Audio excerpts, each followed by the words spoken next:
வணக்கம் நண்பர்களே, think positive தமிழில் இன்றைக்கி நம்ம பார்க்க போகிற ஒரு முக்கியமான தலைப்பு தான் பேராசையை சூதுக்கவும் அப்படின்ற ஒரு வீடியோ தொகுப்பு தான்.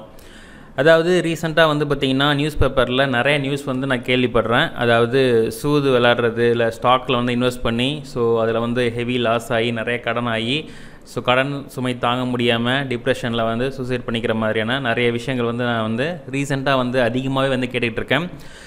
அது சம்மந்தப்பட்ட ஒரு வீடியோஸ் தான் இன்றைக்கி நம்ம பார்க்க போகிறோம். நம்மளுடைய பேராசை தான் பார்த்திங்கன்னா நமக்கு ஒரு பேர் இழப்பை ஏற்படுத்துது. மேலும் இந்த மாதிரியான சூது நம்மளை எந்த மாதிரிலாம் கொண்டு போய் மாட்டுது, மேலும் நம்ம எப்படி இதிலேருந்து அவாய்ட் பண்ணுறது அப்படின்றத நம்ம பார்க்க போகிறோம். ஆல்ரெடி பார்த்திங்கன்னா இதுவரை நான் கேம்லிங்க்கு எனக்கும் சம்மந்தமே இல்லை அப்படின்றவங்களுக்கு பிரச்சனை கிடையாது. ஆல்ரெடி விழுந்துட்டேன், இதிலேருந்து நான் எப்படி வெளியே வர்றது, அதுக்கான ஒரு 5 டிப்ஸ் தான் நான் சொல்ல போகிறேன்.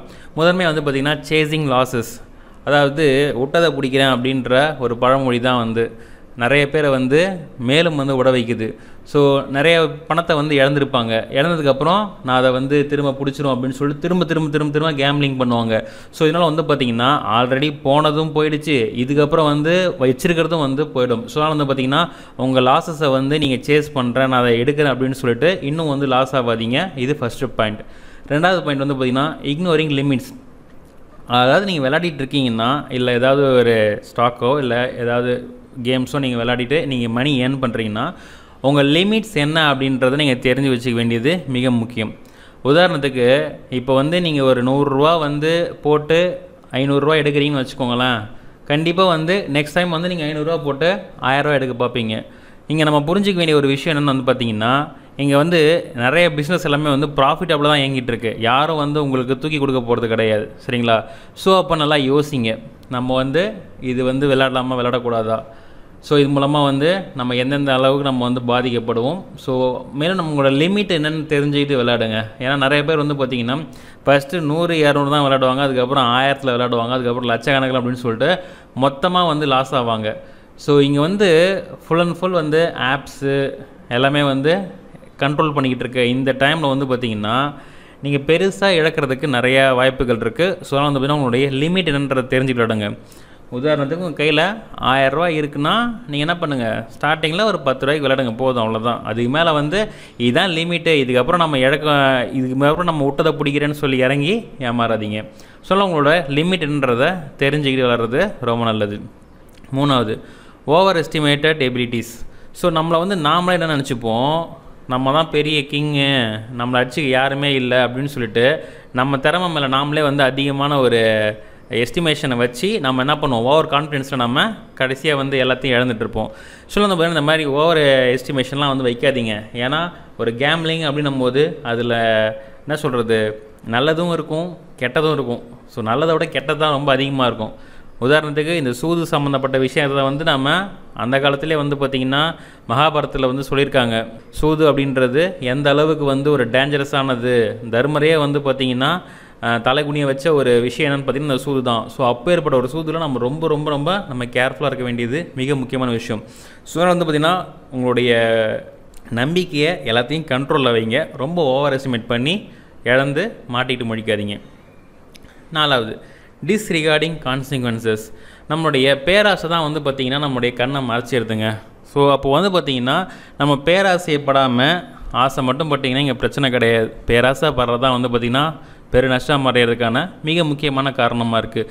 அதனால் பார்த்திங்கன்னா நம்ம என்ன நடக்க போகுது, விளைவு என்ன அப்படின்னு தெரியாமலேயே நம்ம இந்த சூது விளையாடுறதாலேயே நம்ம வாழ்க்கையில் பல இழப்புகளை நம்ம ஏற்பட வேண்டியது இருக்கும்.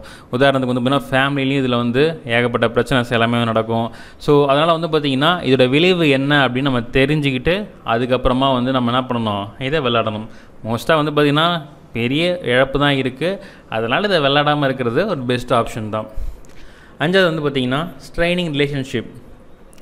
நீங்கள் அதிகமான ஒரு பேராசை வைக்கிறது மூலமாக என்ன ஆகும்னா, நீங்கள் கேம்லிங்ஸ் அதிகமாக விளையாட ஆரம்பிப்பீங்க, சரிங்களா? அதாவது உங்களை ஒரு விஷயத்தில் ஏமாற வைக்கணும்னா உங்களுடைய ஆசையை தூண்டணும். உங்களுடைய ஆசையை தூண்டினா தான் நீங்கள் என்ன பண்ணுவீங்க, திரும்ப அதை நோக்கி போவீங்க. உதாரணத்துக்கு நீ 1000 ரூபா கொடு, நான் 10,000 தரேன் அப்படின்னா கண்டிப்பாக வந்து நீங்கள் 1000 கொடுப்பீங்க. ஏன்னா அப்போது உங்கள் ஆசையை தூண்டினா தான் உங்களை வந்து நான் வழிக்கு கொண்டு வர முடியும். என் வழிக்கு கொண்டு வந்தால் தான் இன்றைக்கி நான் 100 ரூபா கொடுத்து உங்களை ஏமாத்துறேன்னா அடுத்து நான் வந்து 10,000 ரூபா உங்கள்கிட்ட நான் எடுக்க முடியும். ஸோ இந்த கான்செப்ட் தான் வந்து பார்த்திங்கன்னா ஒரு ஏமாற்றத்துலேயே சூதுலேயும் இருக்குது. அப்படின்னு போது இந்த ஒரு விஷயம் வந்து பார்த்திங்கன்னா உங்கள் ரிலேஷன்ஷிப்ஸை வந்து ரொம்ப பெரிதளவு வந்து பாதிக்கப்படும். சரிங்களா? உதாரணத்துக்கு உங்களுடைய ஃபேமிலி, உங்களுடைய அப்பா அம்மா, மேலும் வந்து பார்த்திங்கன்னா உங்களுடைய தங்கச்சி அக்கா, அப்புறம் உங்களுடைய ஒய்ஃப், உங்களுடைய குழந்தைங்க எல்லாருமே வந்து பார்த்திங்கன்னா இதால் பாதிக்கப்படுவாங்க. நான் வந்து அந்த நியூஸில் வந்து நிறைய பேர் பார்த்தேன். ஸோ இந்த மாதிரி வந்து பார்த்திங்கன்னா ட்ரெயினில் சூசைட் பண்ணிக்கிட்டாங்க அப்படின்ற மாதிரிலாம் பார்த்தேன். ஸோ இப்படி சூசைட் பண்ணிக்கிட்டவங்க சில பேர் வந்து பார்த்திங்கன்னா ஃபேமிலியோடய சூசைட் பண்ணியிருக்காங்க. ஸோ காரணம் வந்து பார்த்திங்கன்னா கடன் தொல்லை தான். ஏன்னா வந்து பார்த்திங்கன்னா சுற்றி எல்லா இடத்துலையும் கடன் வாங்கி விட்டதை பிடிச்சிடலான்னு சொல்லிட்டு கடைசியாக வந்து பார்த்திங்கன்னா எந்த விட்டதையும் பிடிக்காமல் இருக்கிறதையும் இழந்து தான் வந்து சுற்றுறாங்க. ஸோ அதனால் வந்து நீங்கள் தெரிஞ்சுக்க வேண்டிய ஒரு விஷயம் வந்து பார்த்திங்கன்னா இந்த ஒரு சூது வந்து ஒரு பெரிய ஒரு பாதிப்பை வந்து உங்களுக்கும் உங்கள் ஃபேமிலிக்கும் ஏற்படுத்தும். அதனால் வந்து பார்த்திங்கன்னா இதை வந்து நீங்கள் எவ்வளோ சீக்கிரம் வெளியேறீங்களோ அவ்வளோக்கு அவ்வளோ நல்லது. சரிங்களா? பணம் போனால் நம்ம கண்டிப்பாக சம்பாரிச்சிக்கலாம். ஆனால் நம்மளுடைய ரிலேஷன்ஷிப்ஸோ நம்மளுடைய உயிரோ போச்சுன்னா கண்டிப்பாக நம்மளால் சம்பாதிக்க முடியாது. நமக்குன்னு சொல்லிட்டு சுயமரியாதை, கௌரவம் இதெல்லாம் இருக்கிறது மூலமாக தான் நம்மளை ஒரு நல்ல ஒரு வாழ்க்கை லீட் பண்ண முடியுது. அப்போ நீங்கள் இந்த மாதிரிலாம் விளையாண்டிங்கன்னா கண்டிப்பாக வந்து அது உங்களுக்கு இழக்க நேரிடும். முன்னெல்லாம் வந்து பார்த்திங்கன்னா சீட்டு கேட்டு விளையாடுற இடத்துலாம் போகாத அப்படின்னு சொல்லுவாங்க. ஏன்னா அங்கெல்லாம் போனோன்னா நம்மளும் வந்து பழக்கத்துக்கு அடிமையிடுவோம். இப்போ எல்லோரும் செல்ஃபோன் வச்சுருக்கிறதால யார் என்ன பண்ணுறாங்கன்னு சொல்லிட்டு யாருக்குமே தெரியறது கிடையாது. ஸோ வந்து பார்த்திங்கன்னா இந்த மாதிரி ஆப்ஸ் இந்த மாதிரி எல்லாத்தையுமே வந்து நம்பி ஏமாறாதீங்க. உங்களுடைய உழைப்பை நம்புங்க, உங்களுடைய மூலதனத்தை நம்புங்க, உங்களை சுற்றி இருக்கவங்க எல்லாருமே நம்புங்க. சரிங்களா?